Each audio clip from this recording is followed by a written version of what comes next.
Massive round of NBL action. Melbourne United lose top spot, and the team that was second now first, one of the wins of the year, comeback of the year for sure. But before we crack into it, let's welcome in the panel Damon Lowry, Peter Hooley, and Hools. You got some big news you were telling me off air that you want to announce. Yeah, I do actually, and it's all about your haircut because I was really looking forward to your single. And again, you asked for the single to open on the single, and it looked which one yours is. but it looked even better down the barrel, mate. That's a really good touch-up. You will have something to announce soon. When can you announce it? Not for a while. Okay, but eventually. Yeah, eventually. It's super exciting. You won't be out of the way. Damon, how's your week been? Yeah, good, man. Unbelievable round of basketball. Lots of the usual stuff. So, yeah. Popping up on every single ounce of NBL content that seems to cross my feed as well. How much are they paying you? Lots. The Sunday promo was great, by the way. I was already excited, but I was just like, you know what? I'm even more excited now. So thanks. You did a good job. Good fun. On the topic of Sunday, we've had plenty of games this year where we've billed them as, hey, this is going to be huge.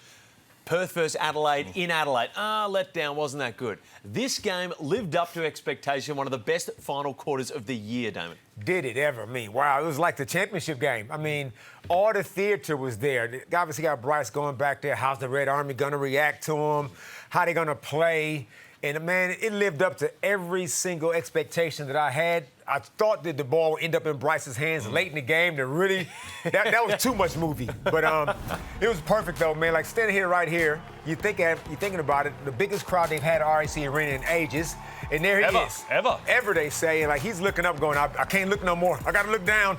Trying not to lose it. What do you think of the reception? I thought it all went perfectly. You look at the scenes there, he was in tears. He didn't want to even look at the monitor because he obviously didn't want to cry before he was coming up against the team, but I thought it was well received on both sides. Oh, it was perfect. And again, on that moment, as we watched the inspiring comeback from the Adelaide 36ers, which we'll break down even more in a little bit, it was unbelievable. And I think that a whole part of what they managed to do for Bryce, having the balance of, you know what, as Silent Cheatham wanted big plays there. Wow. Let's appreciate the greatness that we had. Let's make sure that we give him those flowers, and I think the crowd did a phenomenal job of that. But then once the game tipped off, started to get some boos at the free throw line. It was the perfect balance. And right here, this is the moment you're talking about. Flynn Cameron. Everyone thought it was going to Bryce, and that is just a high IQ play, because what happens when five guys think it's going to one guy? You break it off. And Damon, I know you like plays like that, where it's high IQ. From Flynn Cameron there, to dribble off the superstar in his moment, that is a huge decision for a young player to make, but it was the right one. Flynn Cameron got a lot of swag. He got a lot of belief in himself. He's walking off the court after the game like, what's the big deal? Like, I hit game winners, even though I can't remember him ever hitting a game winner. But Benny Hitchell did a good job of trying to deny Bryce, so it wasn't a clean handoff. But Flynn was never that guy to go, oh, let me pick up my dribble, where's Bryce? He was always going to go up, not on him, and just keep playing. I like the confidence that he has. Sometimes you think a young guy like that or an inexperienced kind of a guy like that wouldn't play to that level, but he's made for them big moments. And then touching back on the whole Bryce situation that you meant leading up to, I thought it was the perfect storm, right? And you could tell he was going to be emotional because the fans, the MVP chants, a lot of fans want to continue to see him succeed, just not when they play each other. And again, I was sitting there in the first three quarters thinking, this is the Perth Wildcats team that I've been so high on all season. They looked unbelievable through the first three quarters. And going into three-quarter time, they were 77-0 in their history when leading by double figures at three-quarter time. And then it all fell apart in the fourth. My goodness. Yeah, have a look at the fourth quarter numbers here. It was just an unbelievable performance. Down 20 points in the fourth.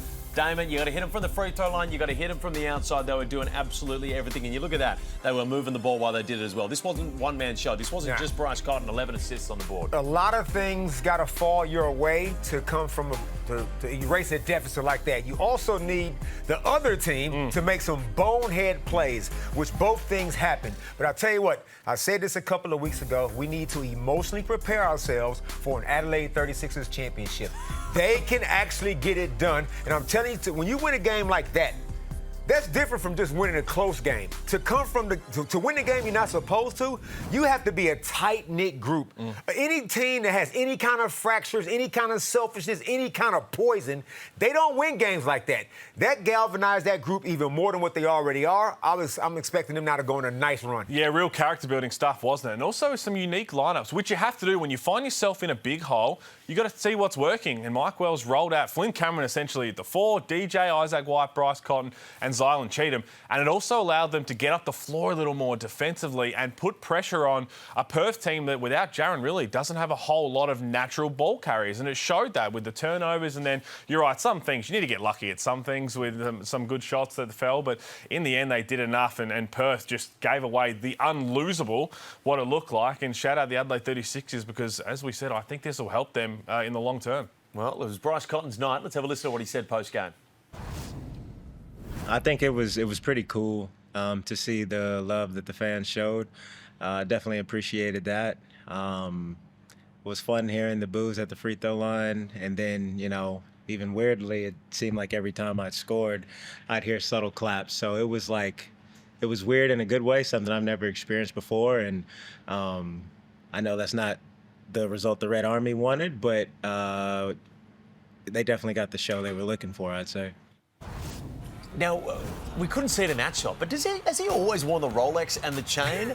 Or is it only since this massive contract? Because I don't know, I just don't recall seeing that post-game presses, but I love it. He was special. Well, he's done it a few times, I think. Which Rolex, by the way? I think it's like a $26,000 watch. But what I'm impressed with, and again, a lot of people were saying as soon as he signed with Adelaide, when he goes back to Perth, oh, he's having 46, he's going to have 50, he's going to have 60.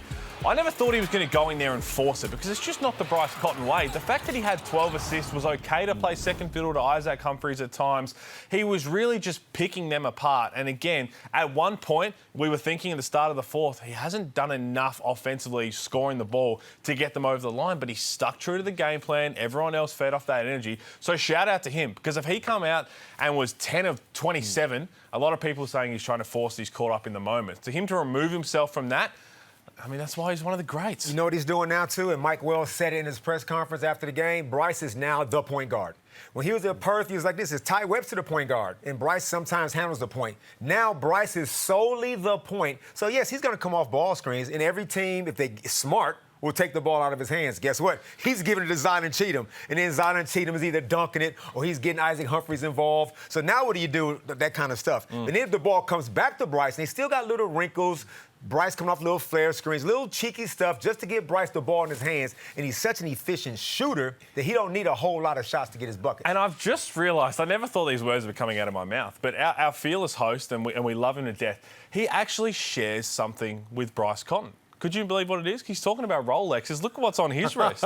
So someone knows exactly about Rolexes here. That's 26 grand. Happens to read off exactly. You talk about getting paid. Well.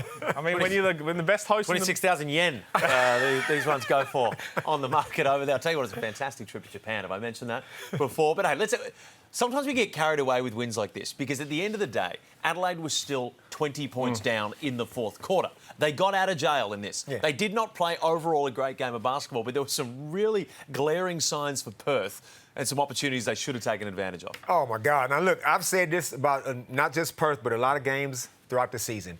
Teams do not know how to go to their big man. Look who's guarding JLA. Are you trying to tell me that DJ Vasiljevic is the JLA stopper? You out of your damn mind. Now, I'm blaming everybody on the team. This is possession number 2. David Dukes Jr., look, man, there's a 7-footer and there's a 6-foot dude guarding him. They don't get the ball. I can't believe it. I'm blaming JLA a little bit, too, for not literally grabbing his teammates by the scruff and saying, give me the damn... Look at this. DJ down there going, man, thank God they don't recognize I'm guarding a 7-foot scoring dude. So, yeah, horrific basketball management. If Jaron really was on the floor, would he have noticed that? But out of all the guys on the floor, I'm saying you got to recognize mismatches. I see the Illawarra Hawks do it. I see the Brisbane Bullets do it. Man, every team is doing it. They're disrespecting the big men, and that was right there egregious, and it majorly cost them the game. And big factor. Give the props to DJ on the other side. Stood up there, took a charge, and again, it wasn't... They didn't throw it to defense. That was accident. Well, he just happened to be standing there and took the charge. Mike Wells has been asking for him to step up and do something different, and kept him on there with that unique... I'm interested to see if Mike Wells goes with that lineup a little bit more now. I know it worked once. How do they get the best out of it? I don't mind Zylan Cheatham at the 5 spot. But how they do it, again, I just think it says more that fourth quarter about Perth, because I was sitting there at home thinking, this is the Perth Wildcats team I think can go all the way. I think they will be better for that collapse in the fourth quarter in the long run, but geez, that stinks. You cannot lose that game. You don't want to see that 4-guard lineup, a whole bunch of that. too small. Now, they obviously needed threes, and Mike Wells said this is the three-point death lineup. That's what he put everybody out there for. Perth had their 3 big front court guys out there and completely botched it. Now, I will say that DJ played accidental defense when he got that charge, but he played brilliant defense on the last possession when Christian Doolittle was out there at the top of the key. I'm thinking, huh. And DJ moved his feet, forced him into a tough shot, got the stop, so definitely gets credit for that one. And people are wondering too, should JR have used a timeout in that situation? I'm okay with it because, again, you would practice this over and over and you try and, before also you realise a timeout that Adelaide can set their defence too. They can make some substitutions if they want to match like for like. So there's the pros and cons of doing that. But in the end, I think Perth gave that one away and that one's going to sting. If was a fifth, what would we be? Drunk as hell. Oh, we'd be drunk as hell. And if they called a timeout, it's always one of those ones. It could go either way. I thought it was the right decision in the moment. Go downhill, keep it flowing. It's there. What about Mark Arena's tweet at the end of the game? Now, we always get some good gear out of Mark Arena, but I don't mind this one. We've suggested that the NBL publish the last 2-minute reports for close games like the NBA does. So the NBA releases the 2-minute report, which talks about, you know, the calls that go down the stretch. Now, there was nothing that jumped out to me in this game particularly, but there has been games over the year where I would like, I think for full transparency, there to be an explanation on some late Well, calls. I think that is all about the Christian Doolittle technical foul. I think because we're all still trying to find answers for that. We've had a lot of technical inconsistencies this year. We've seen John Brown wave a referee off and then have an early shower. We've seen guys absolutely scream in referees' ears and not get even a warning. So it understands, but also in the moment, Christian Doolittle, he might be the most competitive player in the league. We've learned that from the moment he touched down in Perth.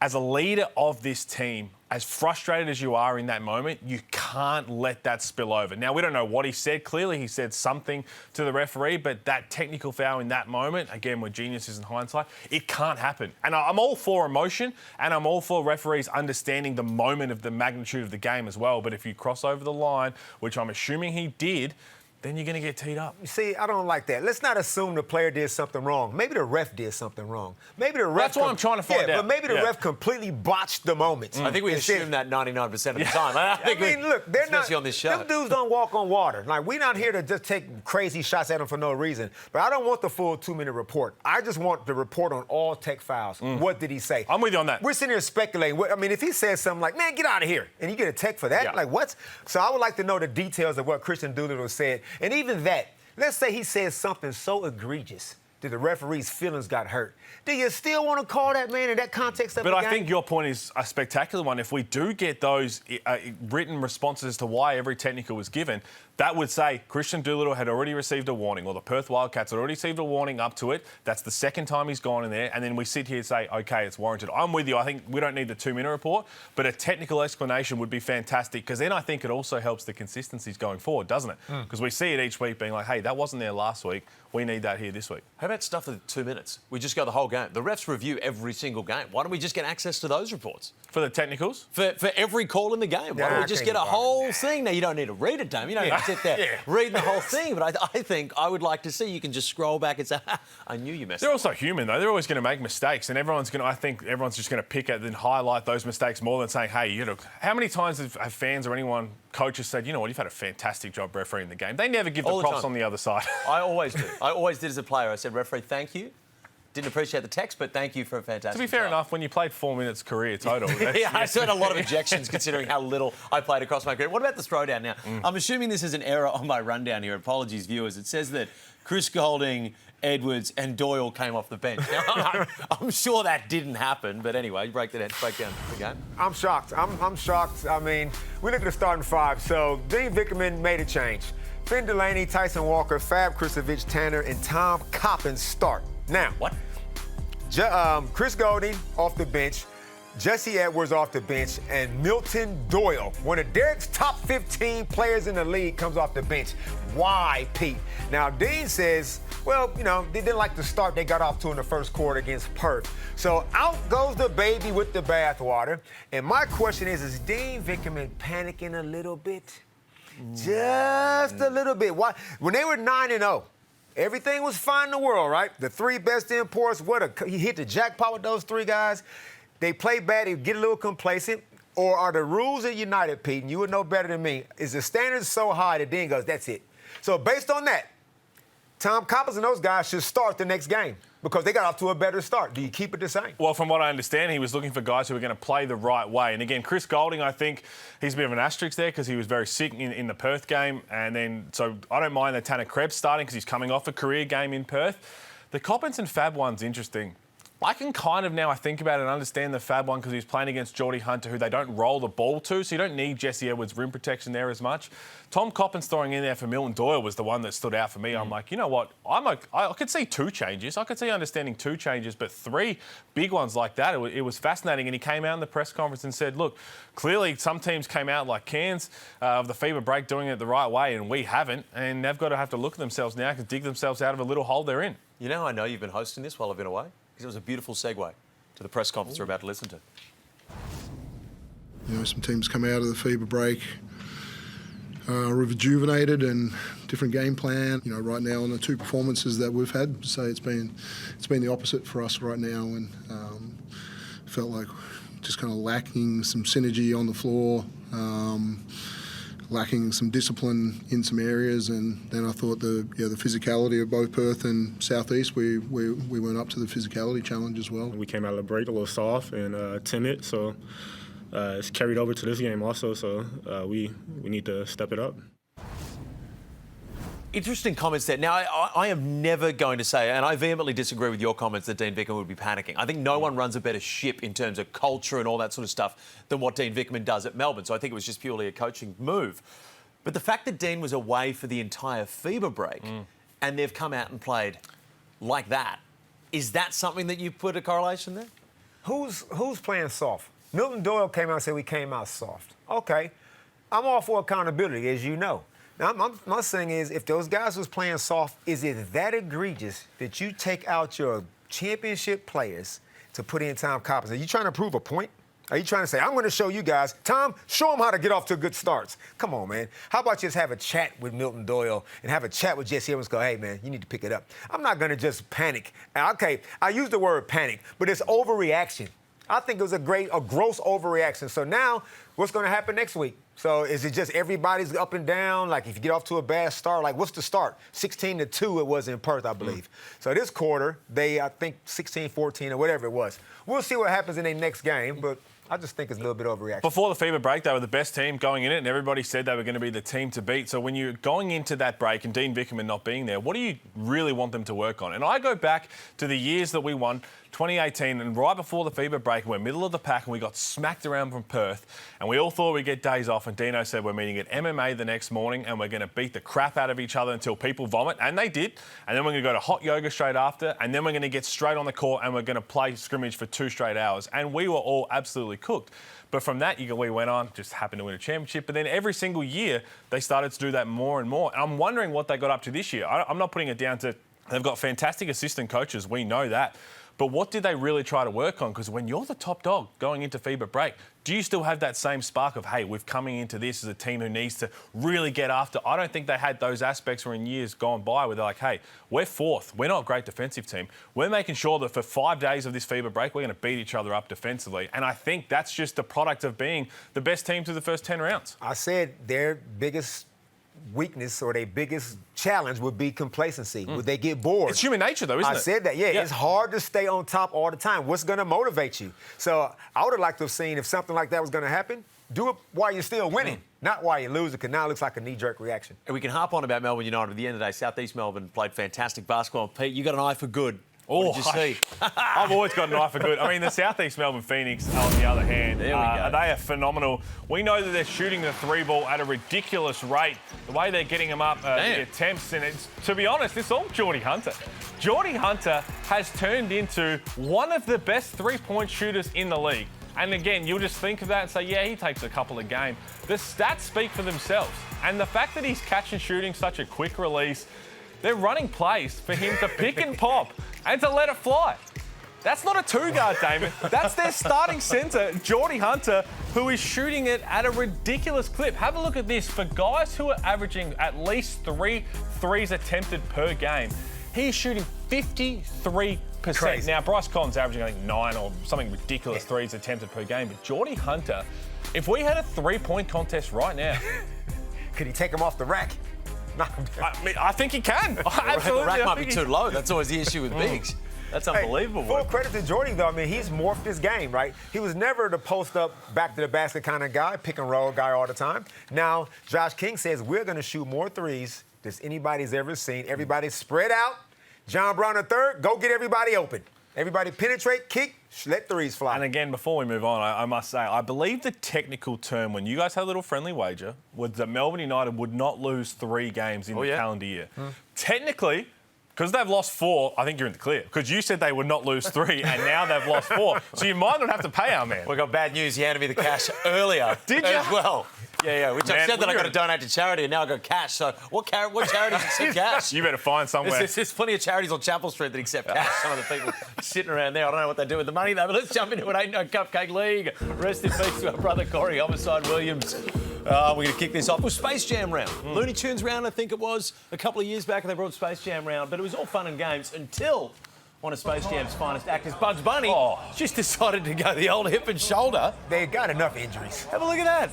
He stays in character, though. He just keeps going to the brushed kids. it off and he don't even an apology. Yeah. Unbelievable stuff. Hey, what about, the signatures that people have? So when you sign the coach's sheet, Yeah. have you guys ever done it? You coach like junior basketball? Well, you got to coach. sign the sheet. You coach, You you just got to do sign a couple you little just put a dots. little signature, don't you? Or dots. It looks like the coaches are going head-to-head on the signatures. Look at that. Here we go. There's John Riley. That's It's a nice fine. nail polish there, whoever took the photo. Yeah, you're just getting John rid- Riley. And then Mike... God! Jesus. Jesus Christ, Mike Wells. He's handing out prescriptions? What the hell? It says 3 ibuprofen. And that wasn't the only. Oh, we still got. We got 3 here. Zoom. You always, when you do a Zoom call, you get a nice background, you make it look good. Lamar Patterson clearly hasn't got the memo in this one. What the hell's going on? Is he connecting from the bloody moon? Knows everyone. Look at that. And you could see every pixel of the legend that is Jason Kanee. But Lamar, and he was fantastic on this. I was on his wisdom was great. His How was knowledge Malik about Lewis? moves. But unfortunately, when you dial in from a potato, that's normally what happens. Just get to a laptop. Geez, we're off to a strong start. I'm going to continue this. Wednesday nights might have become my favourite night. The Ignite Cup, we have a whole lot of fun on the broadcast. We had Beck Allen in, who just a legend of the game, and we love what she's doing in the media. And we had a joy in this one, Phil. I don't even know if this is a cupcake, because I want to see more of it. There's so many layers to these games with $400,000 on the line. You can understand it. And 3.8 seconds, you can get a lot done in that amount of time as well. Tell me about it. Certainly can. 95-90. The New Zealand Breakers lead the Sydney Kings. What a finish to this game. You talk about PJC, the president of the Little Big Man Society, just really taking this one over. I couldn't hold it together. I couldn't. I still don't know. I still don't know what you mean. For people to understand at home too, we're here about 2 hours before the game. There was a long lead-in. We had some rehearsals that were hilarious, and that was just spoiling over, and we couldn't pull it back. But again, also the beauty of the Ignite Cup, the games, the cash. What else is, when you think of Wednesday nights here in the studio, what are you most excited about? Snacks. The popcorn. So was our good friend Joey. Now, a lot of people have been caught with the popcorn. You guys are calling the game. What are you? I'm eating a proper meal. You're eating a proper meal. So Joey, and again, to his credit, the sweet and salty popcorn, once you've had 1 or 2, absolutely cooks you. Cameras. Just wipe the hands on the pants, you pig. No, he's done. He's done. He's pushed it away. Again, I've been done brutally with the popcorn. I try and stay away from it now because I had one done a few weeks ago. The cameras are always rolling. That buttered cardboard, man, it's addictive. It's so crazy. It's Okay, addictive. take it away, David. All right. The Illawarra Hawks. Jackson Ball, the youngster, the 17-year-old, look like they got a little bit of haze in. It's Christmas time, right? Yeah. Got to get into the mood. Christmas season going on. You always think about Mariah Carey during Christmas time. Let's see a young Jackson Ball trot it out there. All right, I'm sure everyone's heard this song, Mariah Carey, All I Want for Christmas Is You. Oh, no. All right. I don't want a lot for Christmas. There is just one thing I need, and I don't care about the presents underneath the Christmas tree. Crowd loving it. Make my wish come true. Baby, all I want for Christmas is You know what that you. highlight? There's culture issues with the Hawks. Hey, look, man. That's Hey, hazing. full credit to Jackson Ball getting into the Christmas spirit, but all I want for Christmas is not to ever hear you sing again.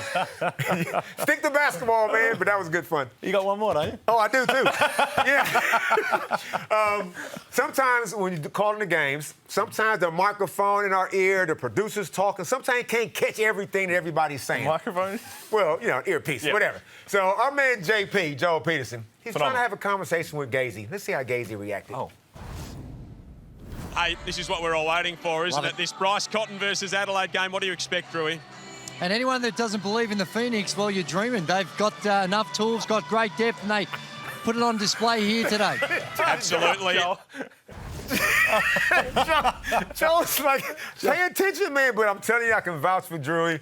Sometimes, man, you can't quite hear it. And He doesn't. We are thing about The arena Gazy had is, emptied. There was no one there. one thing about Gazy, Gazy wasn't listening. He can Gazy was in his freestyle. world. He would have fans coming for autographs, He's a all that great sort of stuff. We're going to be freestyler. back right after the break.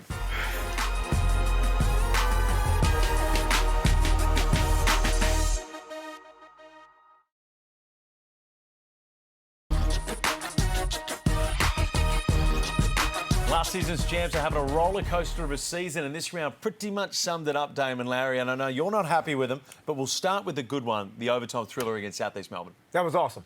That game right there was awesome. They came back. They tried to give it away. They tried everything they could to lose that game. Win the overtime, and JaVale McGee was huge. Kicks it over, and obviously QJ Peterson was just a lights out. I'd like to compare him to, and this is a very bad comparison, but Damian Lillard. He had a lot of Damian Lillard's attributes, his I'll play scoring that. ability. I'll play that. You like that one? Yeah, I don't mind. Yeah, It's better than Wilt Chamberlain, so we'll roll with that. Yeah, but obviously this game right here was huge, and Southeast Melbourne Phoenix did a good job getting back into that game. But yeah, it wasn't enough. So the Hawks got it done, and I thought it was going to be a start or something, Pete, but it wasn't. Well, they did enough, you're right, to escape this because QJ Peterson was amazing. 42 points off the bench. You said this was awesome. Was that the word you used? Amazing? Awesome? Whatever it was. I'm not going to say that because they should have won this game by 25. No, I said QJ's performance was awesome. At least that's what I thought I said. Well, I did a bit of a Gazy. I tuned out when you started talking. But to be fair, they had 11 turnovers in the fourth quarter. We were talking during this game, and I kept thinking, how do they keep making back-to-back unforced errors, just throwing the ball away? And thankfully, Peterson's 42 points off the bench, 6 of 11 from deep, 5 rebounds, 4 assists. Some guys are just born to score the basketball, and that's what this man did. Yeah, QJ Peterson's really just giving me signs of a guy that we could hopefully see around the league for a while. You know, a guy that's going to bump around maybe a couple of teams. I reckon he's perfectly suited to this NBL game. Jordan Crawford was similar when he first got here, just plutonium. Just a little guy that can just get his shot off. And QJ Peterson said after the game, like, I'm finally getting into some shape. This is what you can expect more out of. This is what he was brought in to do, be that ignition off the bench. And, like, 42 points was phenomenal. Hadn't had that many points scored in Illawarra since Cal Bruton Jr. knocked down them kind of numbers. And again, I think that's the key also to it, is that he's a spark plug off the bench. Could he start? Absolutely. I mean, he's a super talent. But to come in and know your role is, hey, man, I'm going to get it up. And I keep going back to the first game he played in Illawarra when they signed him. And the very first touch, he launched a deep contested three ball. And I was like, hey, this guy's legit. Everything we knew about him when we did a bit of research as well. So it's a fascinating. They did escape that game, and then they went and played the Cairns Taipans. And a Jack McVeigh-less Cairns Taipans. No Wardenberg, no Ray Smith. You saw online, no Wardenberg, no Smith. Cairns Taipans barely had a player on the floor, and they came out and played putrid. And I haven't seen a reaction from the Illawarra fans like I saw online outside of this game. And these are some clips, because, Damon, you alluded to it as well, where there's just sometimes a whole lot of, or lack thereof, of execution, and a lot of, okay, let's just stand still and watch. Look at this. Everybody's just standing there and says, hey, JaVale, go get us a bucket. Now, can he make that bucket? Absolutely. But I've just noticed there's too much standing around in crucial moments. That combined with, okay, defensively they haven't been up to par. But there, this is great defense from the Taipans. There's 9 seconds to go. What are we going to do here? We're still just dribbling around. Can Tyler Harvey make that shot? Absolutely. But just the stagnant offense combined with, when that happens time and time again down the other end, not being able to have the defensive connection, that's not the Illawarra Hawks we saw last year. Now, I am the self-imposed unofficial spokesperson of the Illawarra Hawks. I went back and rewatched that game, Pete, because that's how much time I got on my hands, and I was clearly hurting. Do you know that JaVale McGee played 25 minutes? 22 times he's involved in a pick and roll or a dribble handoff. 22 times. 10 times he got post touches, like a legitimate post touch, not even on the block, but mid-post. Of those 10 touches in the post, 8 times resulted in a bucket. Would they do that more often? Nope. You know why? Because Kyron Galloway is the JaVale McGee stopper. Him and Fabian Kristovic are the keys to stopping JaVale McGee. Again, we talk about teams not playing to their strengths. So right now, that's one thing. And I'm not saying JaVale is walking on water because he had a lot of bad moments in that game. But as a collective, I'm saying this team right now, you guys are lacking the right attitude. You're lacking the spirit. Remember when they first lost to Melbourne United in the semifinals? And you thought, ooh, they're going to come back hungry. They came back the next year, and you could see it. They won it. Now I'm looking at these guys, I'm going, yeah, you beat Melbourne United when they was first, then you lose to the bottom team. You can beat the second place team, but then you get beat by 40 by New Zealand Breakers. Who are you? So these guys, I'm saying, I'm challenging your spirit. I'm saying it's not a light switch. You can't flick it on and off. It can't be sometimey. It's got to be all the timey. And right now, it's some issues. Oh, that is a quote of quotes. Can't be sometimey. It's got to be all the timey. That's unbelievable. But it's also, you look at their activity on the bench. Last year, I remember watching every single game that we went down there and their bench was going nuts. Now, it's easy to do that when you're winning, but they don't have any of that this year. It is quiet, it is seated. It's nothing like what it was. It's a genuine premiership hangover, and I'm quite happy to write them off at this point. Well, I mean, we're seeing right now that their best, we've seen it in glimpses, is more than capable of being a top 4 team. It is. The problem is that their worst is really, really bad, and there's a lot of standing around. It's not the team that had that... the culture on the floor, the chemistry on the floor, the way they did it last year. So they need to find that out and just be consistent because the talent's there, man. Will Hickey's been unbelievable this season. JaVale McGee, Sam Froling's going to be coming back soon. QJ Peterson, Tyler Harvey's still trying to figure it out with this new lineup as well. Wani Swaka-Bullock, I think, has been great. So it's all there, but it's all about consistently showing up every single day. That's not the championship team. That is not the same team. No Trey Kell, no H.J. Lee, no Lachlan Albrick, no who else? And again, Darius Day. That is not...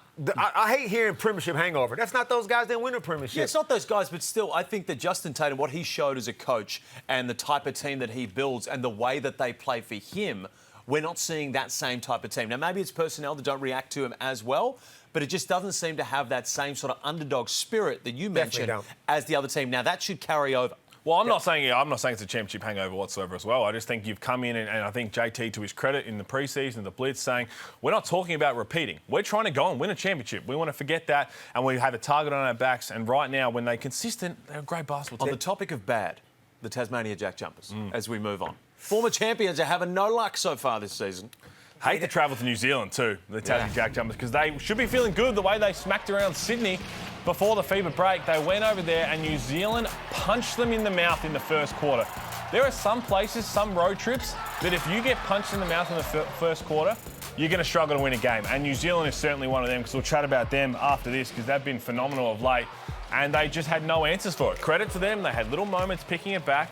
But PJC, Brockington, Baker, Menenga, they just put him to the sword. That is Tasmania's full team right there. Everybody is healthy. Magnay, David Johnson, everybody is there. I'm going to say that was just one of those games.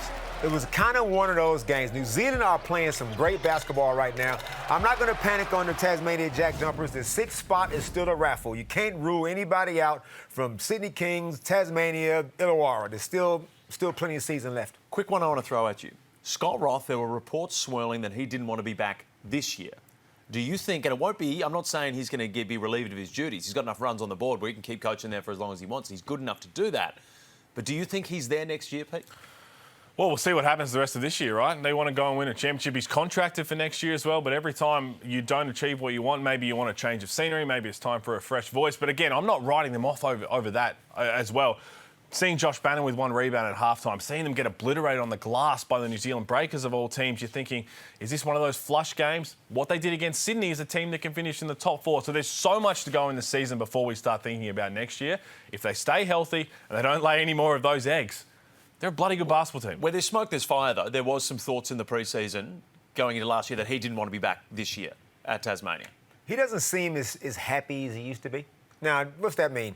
Like, even year 1, right? It's brand new. Everybody's excited about the Tasmania JackJumpers. Year 2, make it to a grand final. Year 3, a semifinal.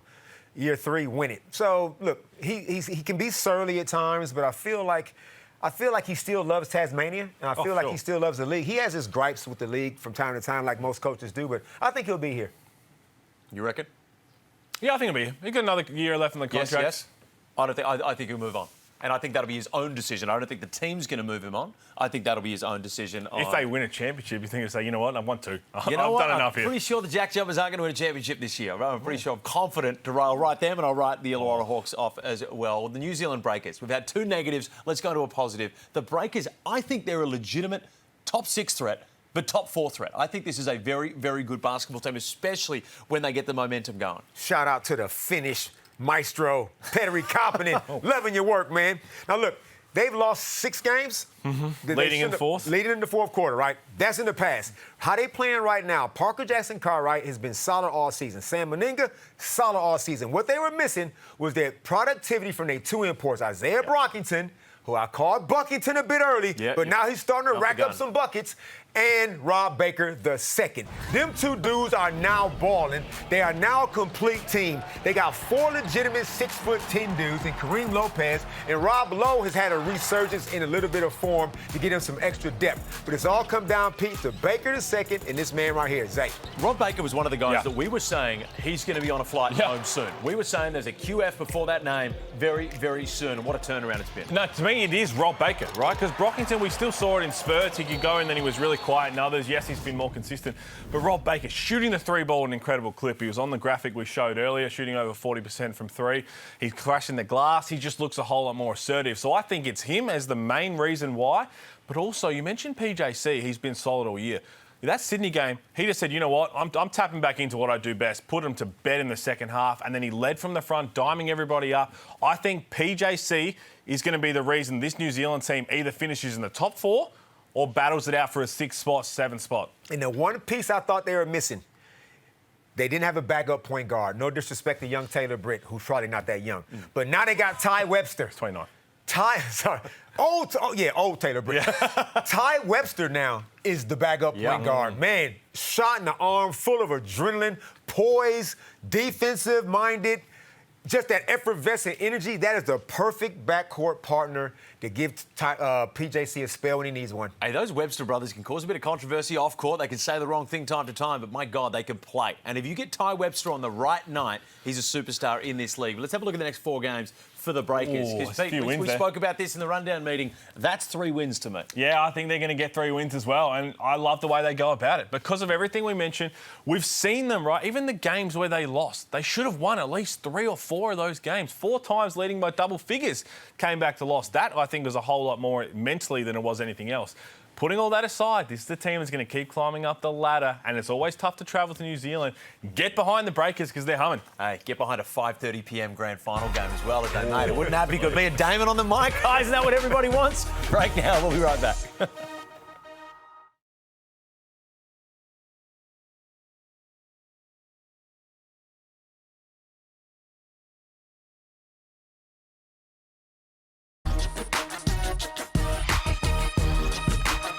Two sides to every corner while the Hawks... 2 sides to every coin. Let's just keep it rolling. Let's just keep it rolling. I really thought I was quicker than that. He didn't even realise he said 2 sides to every corner. He's American. He doesn't even... 2 sides to every coin is He's the not same. laughing at what you and I are laughing at. Move on. He's not laughing at what Okay, well, you know what? I'm just going to keep it rolling here. There's 2 sides to every coin. We spoke about how bad the Hawks were before. But we got to give some credit to the Cairns Taipans. Without Jack McVeigh, they've done this a couple of times. It's few and far between, but they really just dig right in. Man, the Cairns Taipans, I love Adam Ford the way he goes about it. He is the barroom brawler that says, wait a minute, I got my best player, Jack McVeigh, he's out, and congratulations to the McVeigh family. And he goes, I got to go on the road, and the Hawks just came off a big thrilling win at home. This is going to be tough. This is how I like it. Perfect game plan and led beautifully by Drew Andrews. He actually found the perfect balance between being a one-on-one bucket getter and an absolute offensive orchestrator. I thought he blended the 2 beautifully. Marcus Lee was awesome. The whole team just played great, and they caught the Hawks on the wrong attitude. And it was a perfect storm for a win. And again, I know people, you put Adam Ford under the microscope because the way the Cairns Taipans have been playing and the lack of wins that they have, not just this year, and they've had a lot of injuries. But the one thing, you know, in a game like that, it's not, we sit here, we're actually not surprised that he can get that group of guys without all the superstars to play as hard as they can, knowing, hey, he would have told them as well, hey, that team in the other locker room thinks they're going to just walk all over you because we're without McVeigh, we're without Wardenberg, without Rain Smith. They think they're coming in here and they're going to win by 50. Kyron Galloway was incredible. That's the best game I've seen him play. Andrew Andrews, you mentioned, Schofield was good. Harvey King, Marcus Lee was great. And again, I give Adam Ford a whole lot of credit because it's easy to walk in there and say, hey, we're going to get mucked around. But, hey, they've scored over 90 the last 5 games. Wardenberg's due back. Jack McVeigh will be back. I'm not saying they're going to go on this massive run to finish top 6. Mathematically possible, though. Everything's mathematically possible. We've seen stranger things in the NBL. We certainly have. One of the strange things this year has been the Sydney Kings. We came in with real high hopes. Now, they haven't been dreadful. They haven't been amazing. They've sat somewhere in between throughout the year. And Brian Gorgon said it, too, in his press conference. Things are about to get real tough now. Their next 3 games are some heavy hitters, right? They got Adelaide, they got Perth again. And right now, without Dellavedova and Sean Bruce, they are vulnerable in the backcourt. Now, this is not saying that Kendrick Davis can't handle a point, because he can, but it's something about the makeup, the poise of the team now is lacking. So right now, I don't quite know which Kings team is going to show up, and that will make any coach nervous. And again, you go back to the Ignite Cup game. Feels like a whole long time ago, but the New Zealand Breakers and the way that the Breakers put them to the sword in the second half, and Kendrick Davis was great to start with, and then everybody else was trying to figure it out. I thought the Kings were going to get over the line, and they just quite didn't. No Delly, no Sean Bruce are massive outs. What they do from now will be interesting. I think it's known that within teams, FIBA breaks aren't that good. You don't like having these long breaks in the season. And the Sydney Kings get another one. So they play the Ignite Cup game on Wednesday, and they're not playing until Friday this week. It's basically another FIBA break. Is that good or bad for them? Well, it'll be good for the sake of eventually getting Delhi back, right? Because you want continuity. Continuity is so important in the NBL to have your role clarity, to have everybody, the momentum going the right way, as many games under the belt before mid-January, end of January when the business end starts. But you also want training. Coaches need time to get on the court and work out the kinks. You play bad for 2 games in a row. You need to go on the training court and iron them out. You just can't go right into another game. I don't believe there's a perfect day rest in between games to play. I don't know what that is. I don't know if coaches even know. They just want their teams operating at a more efficient level. Looks like I've got another rundown error. It says here that the Brisbane Bullets scored 65 points on Friday night. Is that correct? Yeah, that's correct. Yeah, you missed it. You missed it. Yeah, you were away. And, it wasn't pretty. Nah. It was not pretty at all for the Brisbane Bullets. And again, Terry Taylor, will expect him as his first game playing for the Brisbane Bullets. What will we see from him with a bit more practice reps under his belt, understanding the league? But to come out there the way they did against Adelaide, super disappointing. No Freeman Liberty in this game either, and hopefully they get him back as soon as possible. So what's wrong with Freeman Liberty reported is a viral illness, that he's got a viral illness and couldn't travel. Well, they haven't played with Javon Freeman Liberty in pretty much the whole season, as far as I'm concerned. They shouldn't, even without him, be dishing that up. Let's not even, exactly, 35-point beat down. I mean, Adelaide just hosted a training session for their fans. 9,000 people showed up to watch them train against the Brisbane Bullets. Thank you, Brisbane, for coming down there. Probably didn't even wear the singlets, the reversible joints.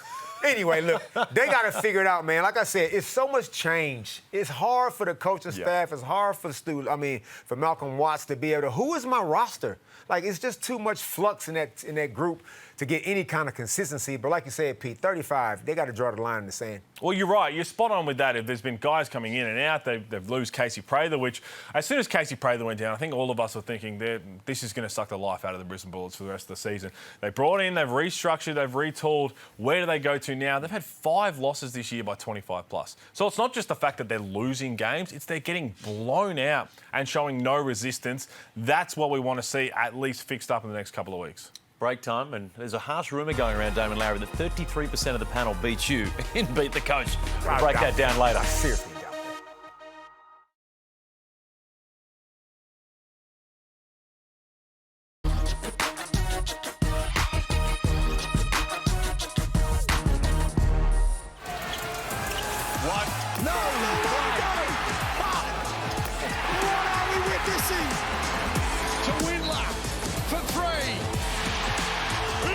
To the jungle roar! Oh, Mitchell! Go to work, Mitchell! He loves it, why not?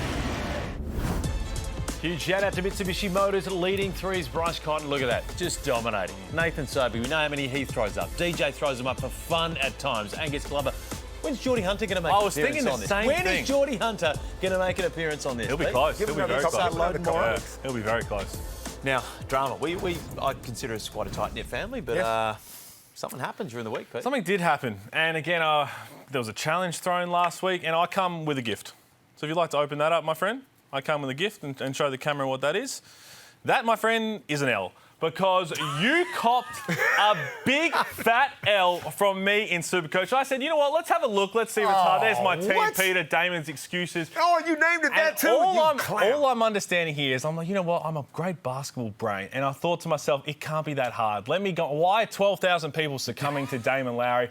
And we had a few words throughout the weekend. You said I didn't know what I was doing with my captain choices, and I went out there and I copped a big L. And to be honest, you lucky again, bastard. Felt great in 2018 winning a championship from United. Tried to run it back and get through all my issues, and we fell short. So I said, you know what, I'm going out on top. Let's run it back next week. I want to officially put it out here. I've got a statement for you that I have officially retired from SuperCoach. Now, it's a big statement, but basically with great pride and even greater humility, I renounce my retirement from the competition. You look at the record, it speaks for itself. Rounds played, rounds won. Actual big games won by a 3-point buzzer beater instead of free throws, won. Oh, that's got nothing to do with this. But I'm stepping away from the sport on top because if I keep playing, there's a real chance the coach might realise that I'm world class. So it goes on, and I'm just happy to go out on top, and it feels really good, and I just had to get that out there, and it was a whole lot of fun. And it's, as the SuperCoach, does that make me a SuperCoach? No, it don't. I think that officially makes me the it makes SuperCoach. you just one of the luckiest dudes on walking the face of the earth. But no, congratulations to you. That was a good job. I don't know how you pulled that off. Lucky bastard. No, I just. But anyway, what about all the people that lost? Wouldn't know. About them. Yeah, wouldn't know. We'll get to it. What do we got? What's your team this week? I got a star-studded team. Well, I hope so. Star-studded. You got to bounce back. Christian Doolittle is going to be my captain. I don't need no shenanigans out of you, Christian. I need you to regroup, man. I got Malawach. Hope I pronounced the first name properly, but I know his work. He got game. Jesse Edwards, get back in the starting lineup. Dina put you back out there. I need a double-double. I got KD, and we all know what KD going to give me. I got Dylan Windler. I went Perth heavy this time, Pete. Yeah. And Sunday Detch. That is my squad. I wish everybody luck. Register by all means. There's lots of cool prizes. Just don't expect to win unless you're lucky like Pete. Yeah, unless you're 33% of this desk, and I might give it a crack one of these weeks as well. But scan that QR code right now and get involved. I want a bottle of wine, by the way. Let me just say, too. Let me just say. Scribbling?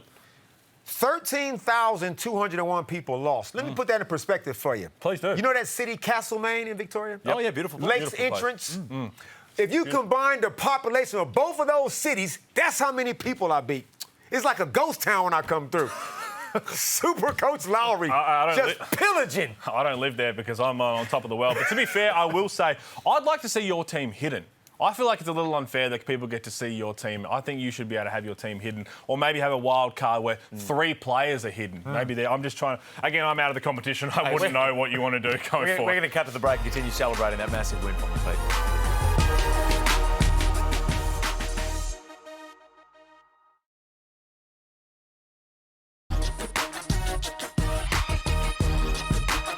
Ignite Cup action continues Wednesday. South East Melbourne taking on Tasmania. And crazy to me that this is South East Melbourne's first game of the Ignite Cup. When we've got teams that have played 3 already, I believe, out of 4. I hope they understand the rules.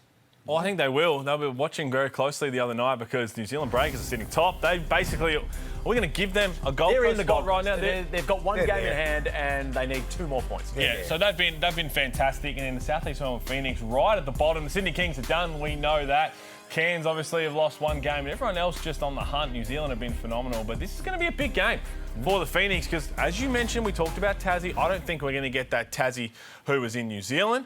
How do they come out against the South East Melbourne Phoenix team that should have Owen Foxwell back, hopefully Malik Lewis as well? If they get their full squad, they're a tough beat. 1-point game last time they met as well, so there's a little bit of history that should lead us into an entertaining game. In this particular game, too, I believe it's played in Gippsland in regional Victoria, which is like the home of Southeast Melbourne Phoenix when they go on the road. It's going to be tough. They play well there. So they're coming off a great win in the throwdown, so they should be full of confidence. In Tassie, they got to just prove to themselves they can knock off some of the big dogs. And I'm expecting, Pete, a Southeast Melbourne Phoenix dub. Well, what the Phoenix do is defend at a very high rate. And this was in Launceston, obviously, the last time they met. John Brown was unbelievable defensively and on the glass in this game. I just feel like Tasmania aren't going to lay that same egg and they're going to come out and be the Tasmania they were against the Sydney Kings. And how the Phoenix go now off that big win, the emotions, I'm sure, will still be running high. No one gave them a chance without some of the key pieces. They went in there and they put Melbourne United to the sword. So this will be fun. And again, it being their first Ignite Cup game, they will want to start strong because an extra $400K I don't know how they would divide that $400K up between 12 players, but It's 300 for the winning team. Sorry, 300 for the yeah. winning team. Still, that is a nice little chunk of cash to just, that you didn't see coming. You're not scoffing at that amount of money. Now, is Malik Lewis, is he playing? Is Owen Foxwell playing? Because they are slightly different without them. But I will say this about Southeast Melbourne Phoenix. They have a style. Normally, this is a copycat league. Everybody runs the same stuff. A lot of the actions are very similar. But nobody else in the league pressures you for 40 minutes from 1 to 12. Nobody. They wear you down. They almost expect you to. They don't mind being down in the fourth quarter. They figure, you know what, we're going to catch you. You're going to get tired. You're going to turn the ball over, and we're going to shoot threes. Now, Pete, yes, they shot 58 that one particular game. Oh, my goodness. A record. The number that you got to watch is the ones that's made. 16 is the average. If they can hit 16 to 23s, I'm tipping they will win. And then Malik Lewis was outstanding the last time they met. And we saw him celebrating. Josh King wanted no part of it. But, yeah, that was a record-setting threes attempted the other night from the Phoenix. So I'm looking forward to this game. And, again, the one thing they do and we wanted to see from Southeast Melbourne was can they apply that pressure and beat up on the backcourt of other teams against the Melbourne and Adelaide? They've finally now shown that, not just to us, to themselves. They showed that they can go to the ladder leaders and they can put them to the sword. Can they continue that against Tasmania, who will need Tiger Campbell to step up? He was really poor in New Zealand. You talk about the struggles to get the ball over the court. They need Tiger Campbell from Tasmania point of view. Bryce Hamilton is shot out of the gun to start this year. He's one of the guys where, I don't know, whether it's just the smooth stroke, just the way he moves. He's a guy, and maybe it's just because I like watching left-handers play, but I will tune into a game if Bryce Hamilton's playing. I do that for Bryce Cotton, I do that for JaVale McGee. They're probably the only two for me that I tune in, but Bryce Hamilton has turned into one of those guys. Oh, man, 3-level scorer, can do it everywhere. Mid-range game, floaters, three-pointers. It's rare when you see a guy like this come into the league that just gets it straight away. And he seems to be a little bit immune to some of the ills that the Tasmania JackJumpers go through. That slow-down kind of a game, he can take shots whenever he wants to. I don't feel like he gets that quick hook that some of the other players get with Scott Roth. No, he's fantastic. I'm right with you. He's one of my favourite players to watch. And the lefty part of it, as someone, when I first fell in love with the game, I loved Michael Redd. There's something about the lefty hooper. I was about to say for someone with a crooked left hand, but it's your right hand. Just every time you put that, just show that up to the camera one more time. We get that. It's a shelf for my coffee. What exact injury caused that? Oh, I dislocated it in a college game, and we didn't have our proper physio there, so I had to wait half an hour for someone to come put it in, and then it dislocated every game since. You know this one? Gazy tried to snap that one back into action. It was broken. It wasn't even dislocated. Oh, and you're done. See, that's a comfort. That's a comfort. Thank you for tuning in. Try to delete that from your memory, and we'll see you next week. Guys.